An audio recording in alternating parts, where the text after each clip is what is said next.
하나님께서 오늘 우리에게 주시는 말씀은 빌립보서 3장 1절로부터 9절까지의 말씀입니다. 빌립보서 3장 1절로부터 9절까지의 말씀을 제가 받들어 읽겠습니다. 끝으로 나의 형제들아, 주 안에서 기뻐하라. 너희에게 같은 말을 쓰는 것이 내게는 수고로움이 없고 너희에게는 안전하니라. 개들을 삼가고 행악하는 자들을 삼가고 몸을 상해하는 일을 삼가라. 하나님의 성령으로 봉사하며 그리스도 예수로 자랑하고 육체를 신뢰하지 아니하는 우리가 곧 할례파라. 그러나 나도 육체를 신뢰할 만하며 만일 누구든지 다른 이가 육체를 신뢰할 것이 있는 줄로 생각하면 나는 더욱 그러하리니, 나는 8일 만에 할례를 받고 이스라엘 족속이요 베냐민 지파요 히브리인 중에 히브리인이요 율법으로는 바리새인이요 열심으로는 교회를 박해하고 율법의 의로는 흠이 없는 자라.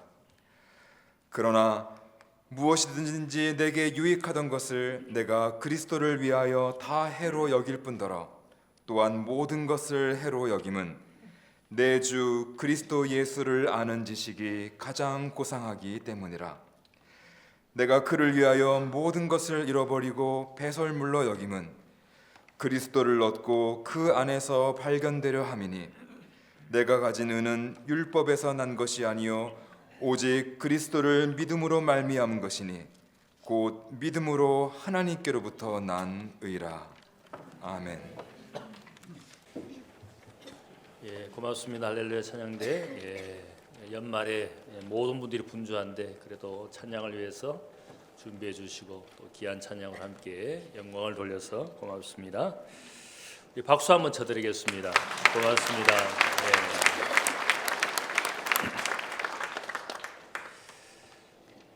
빌립보 교인들에게 보내는 편지에서 바울은 기쁨이라는 단어를 17번이나 쓸 정도로 기쁨에 대해서 많이 이야기합니다. 감옥에 갇힌 사람이 기쁨을 이야기한다는 것이 얼마나 어렵겠습니까? 그러나 그는 그가 가진 기쁨을 이야기하면서 그리스도인들도 주님 안에서 항상 기뻐해야 할 것을 명령처럼 말씀합니다.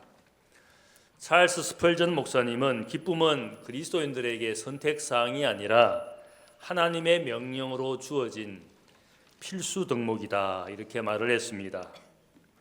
우리가 생각할 때 기쁨을 명령한다고 해서 억지로 기쁨을 가질 수는 없습니다. 기뻐지고 싶다고 해서 기뻐지는 것도 아니고 억지로 기쁜 모습을 갖추었다고 해서 마음으로 기뻐할 수 있는 것은 결코 아닙니다. 하지만 바울은 기뻐하라고 말할 수 있는 것은 그 기쁨의 근원이 무엇인지를 알기 때문에 우리에게 그 기쁨의 근원 가운데서 기뻐할 수 있다는 겁니다. 그 기쁨의 근원은 바로 주님 안에서, 그리스도 안에서 우리가 누리는 기쁨은 항상 있는 것이니까, 그래서 기뻐하라고 감히 명령할 수가 있습니다. 상황과 환경에 따라 좌우되는 그런 기쁨이 아니라 흔들리지 않는 참된 기쁨을 소유하기 위해서 그리스도인이라면 기쁨의 근원 되시는 그리스도 안에 살다 보면 기쁨이 저절로 우러나오는 것입니다. 바울은 감옥에 갇혀 있지만 주님과의 깊은 영적 교제 가운데 있기 때문에 감옥 밖에 있다고 해서 혹은 감옥 안에 있다고 해서 그 상황과 처지에 따라서 그가 기쁨이 있다가 없다가 하는 것이 아니라 언제나 주님 안에 있기 때문에 그는 기뻐할 수가 있는 자신의 모습으로부터 명령을 합니다. 그리스도 안에서 기뻐하라, 이렇게 명령하고 있습니다. 고령화 사회에 들어선 한국 사회에 또 고령화가 되어가고 있는 지금 우리 사회에서 노인들에게 어떤 기관이 설문조사를 했습니다. 고령이 되어서 인생을 되돌아보면서 가장 후회되는 것이 무엇입니까? 이렇게 질문을 했습니다. 그때 많은 노인들이 대답하기를 걱정과 염려로 너무 많은 인생의 시간과 나를 보내었다. 그렇게 말씀하는 이유는 일어나지 않은 일을 가지고 미리 걱정하고 미리 염려하느라고 인생에 너무 많은 시간을 보낸 것 같다고, 그렇게 인생을 후회하는 대답을 했습니다. 많은 분들이 아직도 일어나지 않은 일들, 아직 미래에 다가오는 일들을 미리 앞당겨서 걱정합니다. 그래서 내 인생이 어떻게 될까, 내 가정이 어떻게 될까, 조금 어려워지고 조금 형편이 힘들다 싶으면 미리 걱정을 합니다. 내 자녀는 아직도 유치원에 다니는 그 아이를 걱정을 합니다. 이 아이가 커서 어떻게 될까? 그렇게 온갖 노력을 다합니다. 미리 잘 준비하라고 애들을 얼마나 학원을 보내고 하는 그 부모들의 마음이 무엇이겠습니까? 아이의 미래를 미리 염려하기 때문에 아직 국어, 영어, 수학 안 배워도 되는데 미리 다 배우게 합니다. 그것은 부모가 염려와 근심이 많기 때문에 염려와 걱정의 모습은 기쁨을 빼앗긴 인생의 모습이라 할 수 있습니다. 기쁨을 빼앗긴 형태가 염려로 걱정으로 나타나는 겁니다. 오늘 말씀은 주님 안에서 기뻐하도록 명령하는데 어떻게 이 기쁨을 지키면서 또 기뻐할 수 있는지를 생각해 보게 됩니다. 첫 번째는 기쁨을 위해서 우리가 서로 수고해야 됩니다. 1절 말씀 주 안에서 기뻐하라고 명하면서 이 말을 내가 다시 쓰는 것은 다시 반복하는 것은 내게 결코 수고로운 일이 아니라고 바울은 말합니다. 이렇게 기뻐하라고 말하는 이것이 너희에게 안전한 교훈이다. 너희의 영혼과 인생을 안전하게 만들어주는 교훈이니까 내가 기뻐하라고 다시 이 말을 쓰는 것이 결코 수고로운 것이 아니라고 그렇게 바울이 편지에 쓰고 있습니다. 주님께서 마지막 밤을 제자들과 함께 보내시면서 많은 교훈을 하셨지만 특별히 말씀하신 것이 있습니다. 하나님이 말씀하시는 사랑의 계명, 이 사랑의 계명을 잘 지켜서 나의 기쁨이 충만하게 하고 너희도 기쁨이 충만하게 하라. 하나님이 아들 예수를 사랑하시는 모습, 아들 예수가 아버지를 사랑하는 이 모습을 통해서 주님의 기쁨이 충만한 것이라고, 사랑하시는 이 모습을 통해서 아들 예수가 기쁨이 충만하고 너희도 마찬가지로 이 사랑하는 모습을 본받아서 서로 사랑함으로 너희 기쁨을 완성하라, 충만하게 하라, 이렇게 예수님이 그들에게 교훈합니다. 이 말씀은 기쁨이 충만하기 위해서는 가장 중요한 것이 있는데 서로 사랑함으로 우리가 기쁨을 빼앗기지 않게 되고 우리가 가지고 있는 기쁨을 지킬 수가 있습니다. 반대로 우리가 서로 미워하거나 적대하게 되면 그때부터 어떻게 됩니까? 나도 기쁨을 잃고 미움당하는 그 사람은 당연히 기쁨을 잃게 됩니다. 미워할 때 누구도 승자가 있을 수 없습니다. 다 기쁨을 빼앗기니까 다 패자에 불과합니다.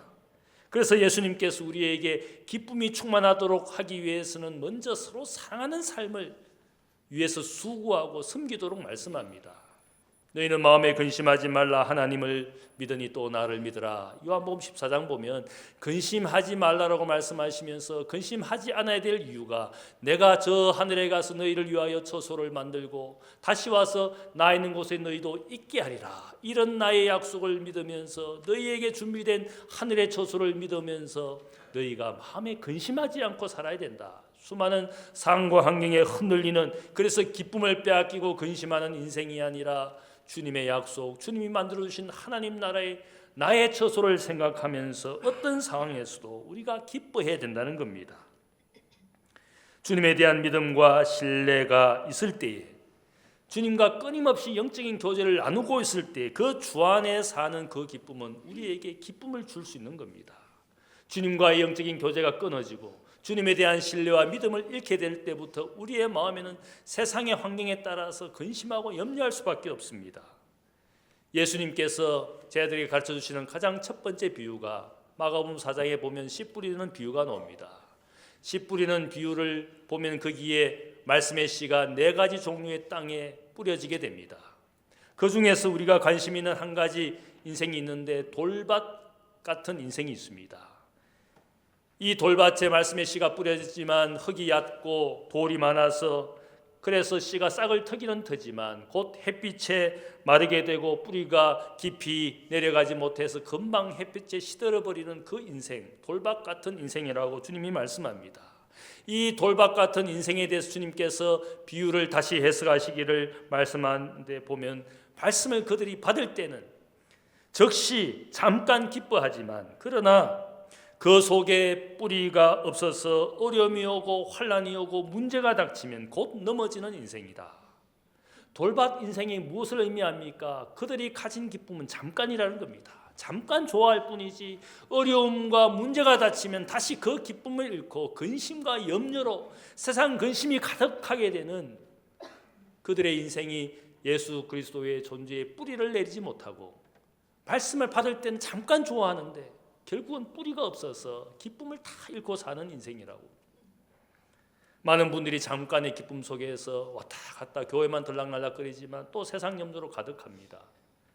예수 그리스도에게 우리의 인생의 존재의 뿌리를 내리지 않으니까 늘 어려움과 환난이 오면, 상황이 바뀌면 기쁨이 없습니다. 19세기 성경학자 G.S. 보우스라는 분은 세계사에 이름을 남긴 네 사람의 정복자의 생애를 이야기합니다. 그분이 말씀하기를 알렉산더 대왕은 온 세상 나라를 정복했지만 더 이상 정복할 땅이 남아있지 않아서 슬퍼했다. 그리고 방종으로 살다가 젊은 나이에 요절했다. 33세의 젊은 나이에 요절했습니다. 한니발 장군은 적들을 죽이고 약탈한 금은보화로 자기의 인생을 치부했지만 결국 독약을 먹고 자살했다. 그가 죽었을 때에 아무도 그의 근처에서 슬퍼한 사람이 아무도 없었다. 줄리어스 시저는 100만의 적들을 죽이면서 자신의 옷을 적의 피로 적시고 800개의 도시를 정복했지만 그의 가장 친한 동료의 칼에 개선식 현장에서 죽임당하였다. 나폴레옹은 온 유럽을 공포에 떨게 했지만 마지막 생애에는 유배된 채로 쓸쓸히 죽어갔다. 이 사람들은 세상을 정복한 정복자였습니다. 하지만 그들의 생애를 보면 세상을 정복했든지 혹은 자신을 막아서는 적들을 죽이고 이겼지만 그들이 가진 기쁨은 잠깐이었다는 겁니다. 그들이 그렇게 무엇인가 성취해서 땅을 정복하고 세상을 이긴 승리차처럼 행세했지만 그들이 가진 기쁨은 결국 어떻습니까? 결국 자신도 타인도 불행하게 만드는 속이는 기쁨에 잠깐 즐거워했을 뿐입니다. 내 인생에 무엇인가 성취했다고 해서 그 기쁨이 영원한 것이냐? 잠깐일 뿐입니다. 그 기쁨에 속아서, 우리가 속이는 기쁨에 인생이 속아서, 가정도 속아서 무엇인가 자녀들을 통해서 내 인생을 통해서 성취하고자 많은 시간과 노력을 쓰지만 우리가 성취한 그 기쁨은 잠깐에 불과합니다. 또 불행하게 합니다. 또 낙심하게 합니다. 또 걱정하게 합니다. 우리가 성취한 그 기쁨은 나를 속인, 인생을 속인 기쁨에 불과합니다. 속이는 기쁨에 우리 모두가 속아서 그 기쁨을 누리려고 인생의 많은 시간들을 허비하고 있습니다. 바울은 주 안에서 기뻐하라 이 말을 내가 반복해도 수고로운 것이 아닌 것은 이것이 결국 너희들에게 아스팔레스 안전하게 하는 것이다. 이 뜻은 확실하다, 믿을만하다, 굳건하게 하다, 실패하지 않는 것이다, 떨어지지 않게 하는 것이다. 열심히 서로 사랑하여 참된 기쁨을 주님 안에서 누리게 되는 이것은 내가 몇 번을 말해도 괜찮은 것이고 이 일을 위해서 내가 수고롭게 말해도 괜찮은 것은 이것이 주 안에서 기쁨을 누리는 것이 우리의 인생을 결코 실패자가 되게 하지 않는다. 떨어지지 않게 한다. 우리가 고린도전서 13장에 보면 거기에 사랑을 이야기할 때 마지막 구절이 굉장히 의미가 있습니다. 사랑은 결코 떨어지지 아니한다. 사랑은 결코 포기하지 않는다. 사랑은 결코 실패하지 않는다. 주님이 우리에게 가르쳐 주시는 이 사랑의 수고를 하다 보면 내 인생에 참된 기쁨이 오는 것이고 이것은 결코 인생을 실패하게 하는 것이 아니고 실패자가 되게 하는 것이 아니다. 세상을 정복해서 승리의 기쁨을 누려 그것은 잠깐이고 그들의 기쁨은 있다가 없어진 것이고 그들의 생애도 죽음도 불행한 것이었지만 우리가 주님 안에서 서로 사랑함으로 가진 이 기쁨은 내 인생을 결코 실패자가 되게 하지 않는다. 그러니까 열심으로 사랑함으로 주 안에서 수고하라고, 주 안에서 기쁨을 누리라고 이렇게 명령하고 있습니다. 두 번째로 기쁨을 지키기 위해서 성령으로 봉사하고 예수로 자랑하라고 말씀합니다. 2절 말씀을 보면 교인들에게 거듭해서 삼가라, 조심하라고 명령합니다. 개들을 삼가하고 행악하는 자들을 삼가하고 몸을 상해하는 자들을 삼가라. 특별히 유대인들은 이방인들을 향하여 개들이라고 그들을 멸시했습니다. 이 개들은 집안에서 키우는 애완견이 아니라 저 길거리를 돌아다니면서 아무 것이나 주워 먹는 그런 부정한 똥개를 이야기합니다. 세상과 우상을 섬기면 그런 영적 음행자를 말할 때에 이 개들이라고 표현을 합니다. 여기에 보면 또한 악을 행하는 자, 악을 공공연하게 세상에서도 악을 행하고 교회에 와서도 마음대로 행동하는 악을 행하는 사람들을 조심하라는 뜻입니다. 또한 몸을 상해하는 사람을 조심하라고 말합니다. 아마 이들은 그 다음 구절에 말하는 할레파라는 사람, 자신의 육신을 믿고 이스라엘 백성으로 유대인처럼 살아야 된다. 그래서 이방인들도 육체의 할례를 받고 율법을 잘 지켜야 구원받는다. 이런 것을 주장하는 사람들을 우리가 할례파라고 말합니다. 바울은 이 할례파를 한마디로 말하기를 육체를 신뢰하는 사람들이다.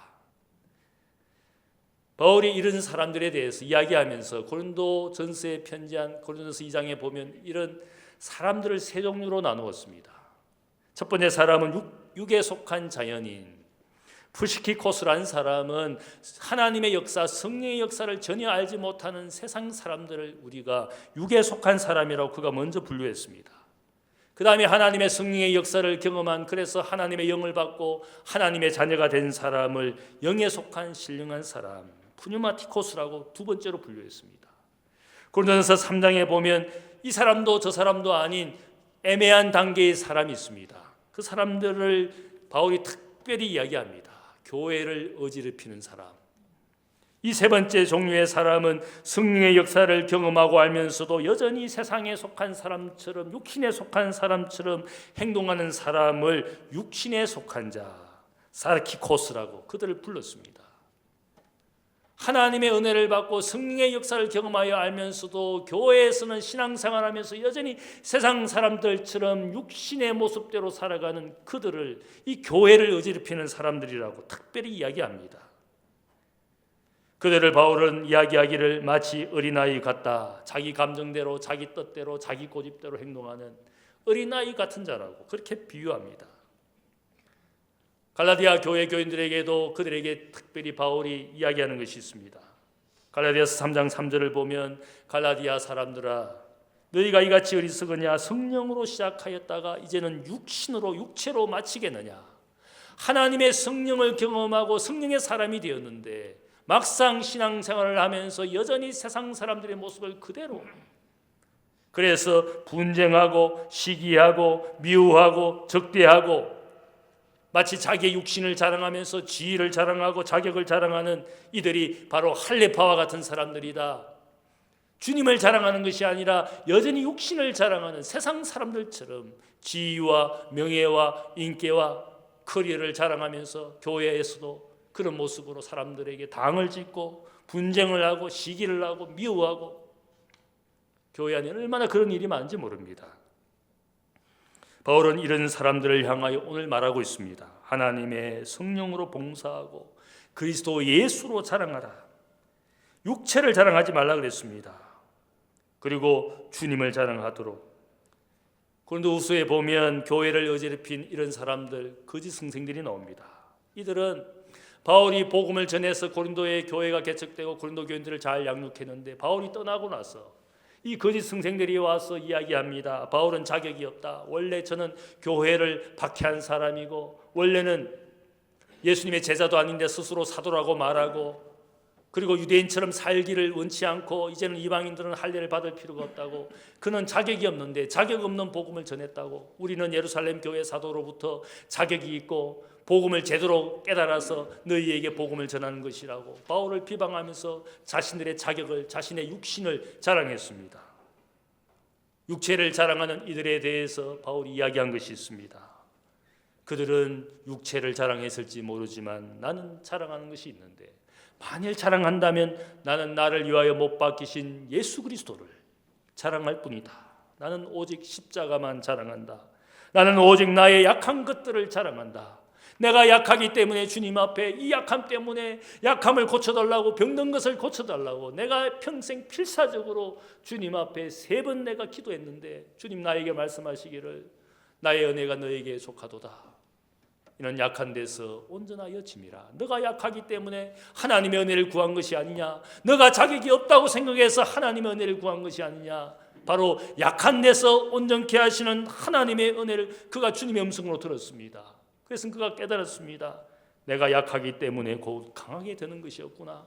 내가 약하기 때문에 하나님 앞에 주님 앞에 무릎을 꿇었고 내가 내 육신을 이제는 더 이상 자랑하지 않기 때문에 하나님이 내게 은혜를 주셔서 강하게 살게 하신 것이구나. 그래서 나는 약한 것을 자랑한다. 나의 단점을 자랑한다. 세상에 내세울 것, 자랑하고 싶은 것 자랑하는 것이 아니라 나를 위하여 피 흘려주신 주님을 내가 자랑하게 되었다. 성령으로 봉사하고 예수로 자랑하는 사람들, 이 사람들은 어떤 상황에서도 어떤 처지에서도 기뻐할 수 있다는 겁니다. 예수를 사랑하니까, 예수를 좋아하니까. 저는 이 사람들을 대할 때 뭐 예배를 여러분이 드리고 있는 상황이든지 혹은 어떤 자리에서도 가만히 보면 얼굴을 보면 이분이 지금 기쁨으로 살고 있는지 지금 인생이 괴로워서 고통스럽게 살고 있는지 대부분 얼굴 표정이 나타납니다. 보면 압니다. 여러분 그렇지 않습니까? 기쁨은 감출 수가 없습니다. 미소를 짓고 웃음으로 토해내지 않더라도 그 기쁨을 가진 사람은 얼굴에서 나타납니다. 한번 옆에 사람 보시기 바랍니다. 기쁨은 감추려고 해도 되는 것이 아닙니다. 그렇지 않습니까? 성령이 인도하시는 삶을 사람에게 나타나는 증거는 감사와 기쁨입니다. 그러나 육신에 속한 사람들은 분노와 시기와 미움 가운데 기쁨을 빼앗기며 살아갑니다. 그것이 성령과 육신에 속한 사람들의 다른 모습입니다. 그래서 바울은 성령의 일을 하기를 원하면서 너희가 성령의 9가지 열매를 맺어야 된다. 사랑과 희락과 화평과 오래 참음과 자비와 착함과 충성과 온유와 절제니 이 같은 것을 금지할 법이 없느니라. 그리스도 예수의 사람들은 육체와 함께 그 정욕과 탐심을 십자가에 못 박았느니라. 성령의 사람은 우리의 삶으로부터 이런 9가지 열매가 저절로 맺혀지는 겁니다. 첫 번째 열매가 사랑의 열매입니다. 사랑의 열매를 맺으면 그 다음 맺혀지는 열매가 기쁨의 열매, 희락의 열매입니다. 사랑하는 사람들에게는 기쁨이 만들어지는 겁니다. 사랑하지 않으면 있는 기쁨도 다 빼앗깁니다. 교회에서 사랑하지 않기 때문에 사람들 사이에 다 기쁨이 없었습니다. 그게 누가 성자가 없습니다. 기쁨 앞에 다 기쁨을 잃은 패자가 되었습니다. 성령의 사람은 사랑의 열매 가운데 저절로 기쁨이 우리에게 만들어집니다. 바울은 이와 반대로 육체의 일을 하면서 육체의 열매를 맺는 사람을 이야기합니다. 육체의 일은 분명하니 음행과 더러운 것과 호색과 우상 숭배와 주술과 원수 맺는 것과 분쟁과 시기와 분냄과 당 짓는 것과 분열함과 이단, 투기, 술취함, 방탕함 그와 같은 것이라. 이런 일을 하는 자들은 하나님 나라를 유업으로 받지 못할 것이라. 결국 뭡니까? 육신에 속한 이 육체의 열매를 맺다 보면 결국 하나님 나라는 내게서 점점 멀어지는 겁니다. 하나님 나라가 멀리 있는 것이 아니라 오늘 우리의 삶에서 성령에 속한 사람들이 우리가 성령의 일을 행하다 보면 내 삶의 열매가 만들어집니다. 이 열매가 하나님 나라. 겨자씨가 어느새 자라나서 사람들 앞에 겨자나무가 되어서 공중의 새가 깃들이는 하나님의 나라가 내 인생에 만들어집니다. 하나님 나라는 멀리서 오고 있지만 내 삶에 겨자씨로 심겨져 있습니다. 이 겨자씨를 가지고 내가 열심히 사랑하고 섬길 때 나도 모르는 사이에 겨자나무가 되어 있을 겁니다. 바울은 육체를 신뢰하며 육체의 일을 행하던 과거를 부끄러워했습니다. 할례를 받은 유대인이라고 히브리인 중에 히브리인이라고 율법의 의로는 흠이 없는 율법 승생 바리새인이라고 그렇게 자신의 육신을 자랑했던 과거를 얼마나 지금 부끄러워하는지 모릅니다. 내가 하나님을 섬긴다고 말하면서 오히려 육신의 일을 행하면서 십자가의 원수로 행하며 하나님의 일을 방해했던 육신의 사람이었다고. 교회를 섬기면서 기쁨을 빼앗긴 분들이 있습니다. 그래도 여전히 자신은 착각합니다. 나는 좋은 일을 하고 있는 거라고. 굿띵, 좋은 일을 하고 있다고. 교회에 있음으로써 좋은 일을 하고 있다고. 그러나 그 좋은 일을 하다가 기쁨을 빼앗기면 어떻게 되는 겁니까? 좋은 일을 한다고 가장 좋은 일을 뺏깁니다. 기쁨이라는 평화를, 우리에게 영원한 기쁨과 영원한 평화를 주신 내 인생의 가장 좋은 것을 이것 한다고, 이것 좋은 일이라고 착각한다고 이것을 빼앗기면서 이 좋은 일을 해봐야 아무런 의미가 없어. 교회에 와서 기쁨이 있어야 되고 평화가 있어야 되고 감사가 있어야 되고 그것 없이 교회를 백날 해봐야 소용없습니다. 내게 진짜 주님이 주신 베스트가 있는지 그 베스트를 내가 누리고 살고 있는지 그 베스트를 누리지 못하고 아무리 좋은 것 해봐야 그 좋은 것은 이것과 비교할 수가 없어.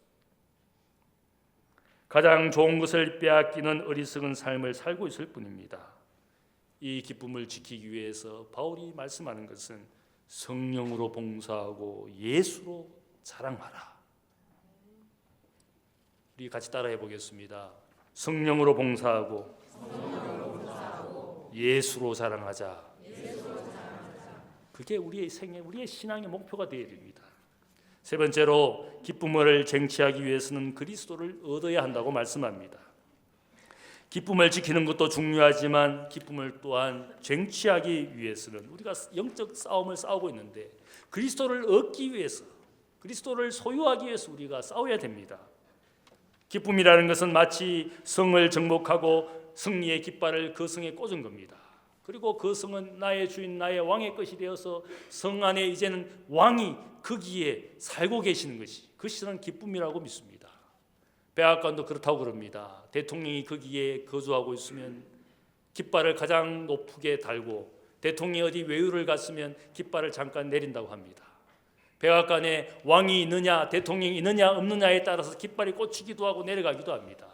내 인생에 기쁨이 있다는 것은 무엇을 말씀합니까? 내 인생에 내 마음의 왕이시고 주인이신 예수가 내 삶에 있다는 뜻입니다. 기쁨은 그렇게 내가 주님을 모실 때 내가 주님을 얻을 때에 내 인생에 주님을 얻게 될 때 기쁨은 절로 깃발처럼 꽂히는 겁니다. 바울은 7절부터 자신의 과거를 고백하면서 자신은 이제 예수 그리스도 이 한 분을 얻기 위해서 자신이 과거에 얻으려고 했던 모든 것을 이제는 해로 여기고 배설물로 여긴다고. 한 분을 얻기 위해서 인생에 가졌던 모든 것을 버린다고. 왜냐하면 그분 한 분을 가질 가치가 너무 귀하기 때문에. 다메섹으로 가서 예수 믿는 기독교인들을 잡아 죽여야 된다고 열심을 품고 박해했던 그가 부활의 주님을 만났습니다. 사울아 사울아 어찌하여 네가 나를 핍박하느냐? 주여 누구이십니까? 나는 너가 핍박하는 예수니라. 그 부활의 주님을 만나고 이 사울이라는 청년이 기세등등하게 살다가 인생이 꼬꾸라졌습니다. 그리고는 그의 인생은 과거에는 이 주님은 이단의 괴수라고 없어져야 될 예수라고 이 예수를 믿는 기독교인들은 다 이단이고 거짓말쟁이라고 없어져야 될 예수라고 생각했다가 주님을 만난 이후로 그의 인생은 바뀌었습니다. 없어져야 할 예수가 아니라 내 일평생을 통하여 내가 얻어야 될 예수라고 찾아야 될 예수라고 모셔야 될 예수라고 그렇게 인생이 바뀌었습니다. 그 이유는 주 그리스도 예수를 아는 지식이 가장 고상하기 때문이라. 세상에 가장 존귀한 분이라고. 세상 그 무엇과도 비교할 수 없는 분이고 주님을 알아가는 이 기쁨은 세상 그 어떤 기쁨과도 비교할 수 없는 기쁨이라고. 세상의 모든 지식을 잃어버려도 세상에 내가 가졌던 모든 것을 잃게 될지라도 이분 한 분을 차지하는 것이 인생의 행복이라고 기쁨이라고. 세상이 나를 발견해주고 알아주고 높여주는 그것이 오히려 내 영혼의 인생의 해가 되고 오히려 인생을 더럽게 만드는 배설물이었다고 고백합니다. 하지만 예수님이 나를 발견해 주시고 알아주시고 인정해 주시고 높여 주시면 그보다 더 큰 행복, 더 큰 기쁨이 없다고 그렇게 여기에서 고백합니다. 전에 육체를 신뢰하며 율법을 지키며 자신의 의를 자랑했던 인생이 얼마나 어리석었는지 이제는 예수 그리스도를 믿음으로 말미암아 나의 의가 아니라 하나님께로부터 오는 이 믿음의 의가 얼마나 귀한 것인지 그의 인생이 완전히 바뀌었습니다. 왕이시고 주인이신 주님을 내 마음에 얻게 된다면 우리의 인생이 기쁨으로 가득 차게 됩니다. 기쁨을 차지하게 됩니다. 그런데 우리는 신앙생활하면서 얼마나 우리의 마음과 인생을 딴 것으로 가득 채웁니까? 지위가 높아졌다고 해서 기뻐하고 명예를 얻었다고 해서 기뻐하고 돈과 부를 얻었다고 해서 기뻐하고 그런 기쁨이 있다가 사라지는 기쁨으로 우리의 마음을 가득 채우다 보니까 교회가 어지럽습니다. 닥터 칼슨 박사는 우리는 3달러짜리 교인처럼 행동한다, 이런 글을 쓰면서 이렇게 글을 남겼습니다. 나는 3달러짜리 복음을 원합니다. 제발 너무 비싼 복음은 필요 없습니다. 그냥 나를 행복하게 만들어주고 나를 너무 중독되게 하는 복음은 필요 없습니다. 내 욕심과 뜻을 버리게 만드는 그런 복음은 원치 않습니다. 내 원수를 용서해주며 사랑하게 만들거나 자기를 부인하면서 선교적인 헌신을 생각하게 하는 그런 복음은 원하지 않습니다. 성령의 능력은 받아도 눈물로 회개하는 그런 복음은 원치 않습니다. 나를 초능력적인 존재가 되게 해주지만 마음의 변화가 일어나게 만드는 그런 복음은 원치 않습니다. 내 곁에 나만 좋아해 주는 사람, 내가 좋아할 수 있는 사람, 그런 사람을 내가 원하지만 나하고 다른 종류의 인간들, 특히 냄새나는 인간들은 싫습니다. 내 가족을 안전하게 지켜주고 내 자녀가 잘 되게 해주는 그런 복음은 원하지만 내 인생의 진로를 바꾸고 내 것을 다른 사람에게 주는 그런 복음은 원치 않습니다. 나는 3달러짜리 복음을 원합니다. 오늘 교인들이 이런 복음, 값싼 복음에 값싼 교인으로 사는 교인들이 얼마나 많은지 모릅니다. 우리는 단지 1,000원짜리 복음을 원하는 1,000원짜리 교인이지만 이런 값싼 인생을 위해서 주님께서 세상에 값비싼 자기의 피를 희생시켜 우리에게 자기의 생명을 주셨습니다. 값싸게 놀고 있고 값싸게 믿고 있고 값싸게 교인질하는 우리를 위해서 세상에 무엇과도 비교할 수 없는 값비싼 자신의 생명과 그 피를 우리를 위하여 다 주셨다는 겁니다. 예수님께서 우리의 인생을 향하여 말씀하신 것은 사람이 온 천하를 얻고도 그 목숨을 잃으면 그 얻은 모든 것이 무슨 소용이 있겠느냐. 인생의 전 시간을 통하여 내가 얻고자 하는 것 다 얻어보아야 너의 생명을 잃으면 너가 가진 모든 것이 무슨 소용이 있겠느냐. 이 생명을 위해서 주님께서 자기의 생명을 버리셨습니다. 우리가 세상에서 추구한 가치가 결코 생명보다 못하다고 분명히 말씀합니다. 그러나 주님은 주님과 복음을 위하여 모든 것을 잃게 될지라도 주님을 얻으면 우리가 생명을 얻을 뿐만 아니라 금생과 내세의 복을 100배나 받으리라. 주님을 위하여 모든 것을 잃게 될지라도 주님 한 분을 얻으면 금생과 내세의 복이 있을 것을 약속했습니다. 바울은 이 진리를 믿었습니다. 확신했습니다. 주님을 얻으면 모든 것을 얻는 것이라고. 내가 주님을 위하여 모든 것을 해로 여기고 배설물로 여긴다. 주님을 얻으니까, 주님을 마음에 모시니까 그 기쁨이 더할 수 없는 겁니다. 그분이 세상의 주인이시고 만왕의 왕이시니까 그분에게만 우리의 인생이 인정받으면 되는 겁니다. 미국의 휘튼 대학을 수석으로 졸업한 전도 유망했던 짐 엘리엇이라는 청년이 있었습니다. 이분의 이야기를 아마 여러분이 책으로 읽든지 영화로 보았을지 모르겠습니다. 창끝이라는 그런 영화가 2006년에 만들어졌습니다. 휘튼 대학을 수석으로 졸업하고 전도 유망했던 이 짐 엘리엇은 기도 가운데 자신은 미전도 종족에게 선교사로 가서 헌신하겠다고 그렇게 결심을 했습니다.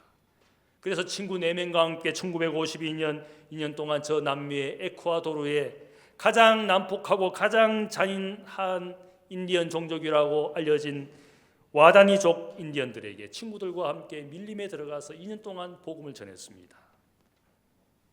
결국 그들은 밀림에서 시체로 발견이 되었습니다. 창에 찔려 죽었습니다. 짐 엘리엇의 나이 불과 28세에 불과했습니다. 이들의 죽음을 전해 듣게 된 미국 사회가 난리가 났습니다. 그래서 미국의 라이프 잡지는 전도 유망한 5 청년들이 인디언의 창에 찔려 죽은 그것을 보고 한탄하기를, 이런 헛된 낭비가 어디 있는가? 이런 헛된 죽음이 어디에 있는가? 그렇게 그들을 안타까워하면서도 비난의 목소리를 높였습니다. 그때 순교자 짐 엘리엇의 아내 엘리사벳은 그 비난에 대해서 이렇게 말합니다. 낭비라니요? 남편의 죽음은 절대로 낭비가 아닙니다. 그는 온 생애를 이 시간을 위해서 살아왔던 사람입니다. 그는 자기 책임을 다하고 죽은 행복한 사람입니다. 그리고는 짐 엘리엇의 아내와 순교자 네이스의 여동생 네이첼은 다시 그 인디언이 사는 밀림으로 들어가 30년을 살았습니다. 그들을 용서하고 그들과 함께 살면서 전도하고 그 와다니 종족 40%가 이제 예수를 믿는 기독교인이 되었습니다. 엘리야 선교사를 죽인 그 종족의 추장 민카인은 같은 순교자의 여동생의 아들, 그를 양자로 삼았습니다.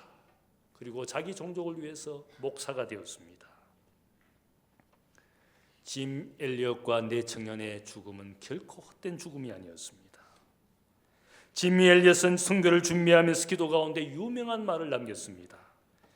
결코 잃어버릴 수 없는 것을 얻기 위해서 지킬 수 없는 것을 버리는 것은 결코 어리석은 것이 아니다. 이 말의 의미는 우리의 육신의 인생을 통하여 얻게 되는 것, 그것이 명예가 되고 지위가 되고 부유가 되고 돈이 된다 할지라도 그것은 결코 우리가 지킬 수 없는 겁니다. 내가 아무리 지키고 싶어도 그것은 지킬 수가 없는 겁니다. 상황과 환경이 다 빼앗아갈 수도 있고 아무리 죽을 때까지 가지고 있어봐야 죽음과 함께 다 내려놓고 결코 지킬 수 없는 것들입니다. 그러나 하나님이 예수 그리스도를 통하여 우리에게 주신 이 기쁨, 이 평화, 하나님 나라는 결코 잃어버릴 수 없는 것이기 때문에 결코 잃어버릴 수 없는 것을 지키기 위해서 지키고 싶어도 지킬 수 없는 것들을 다 버리는 것, 포기하는 것은 그것은 가치가 있는 것이라는 겁니다. 헛된 것이 아니라는 겁니다. 주님을 얻으면 인생의 싸움에서 이기는 겁니다. 여러분 어떤 전쟁을 하고 있습니까? 지위와 명예와 부를 얻기 위해서 인생의 전쟁터 가운데 살고 있습니까? 그것은 얻는다 할지라도 지킬 수 없는 겁니다. 그러나 주님을 얻게 되면 결코 잃어버릴 수 없는 겁니다. 주님과 함께 인생의 모든 것을 얻게 되고 금생과 내세의 복을 얻은 거니까 주님을 얻으면 전쟁과 또 우리의 인생의 승리자가 되는 줄로 믿습니다. 그것을 알기 때문에 주님 안에서 항상 기뻐할 수 있습니다. 예수를 자랑하고 성령으로 봉사하고 그래서 여러분의 인생에 기쁨이 충만하시기를 주님의 이름으로 축복합니다. 사랑의 아버지 하나님 감사합니다.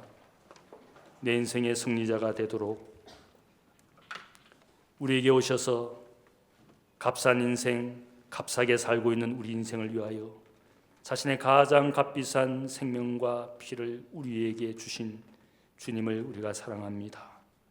주님 한 분을 얻으면 인생의 모든 것을 얻게 될 줄 믿습니다. 이것을 위하여 세상에 가지고 있는 모든 것들을 잃어버리고 때로는 포기하게 될지라도 하나님 주시는 영원한 것, 결코 잃어버릴 수 없는 것들을 우리가 얻게 되는 줄 믿습니다. 이 믿음 가지고 인생의 어떤 환경과 처지에서도 주님 안에 기뻐하는 인생 되게 하시고 이 기쁨을 빼앗기지 아니하도록 서로 사랑하는 데 최선을 다하는 하나님의 백성이 되게 하여 주옵소서. 기쁨을 잃어가는 세대입니다. 이 기쁨을 세상에 전하는 기쁨과 평화와 복음을 전하는 우리가 되어 하나님 이 땅에 사는 날 동안 아버지 하나님 참으로 세상 사람들에게 기쁨을 주는 화목의 사람이 되도록 우리를 사용하여 주옵소서. 감사하며 예수님의 이름으로 기도하옵나이다. 아멘.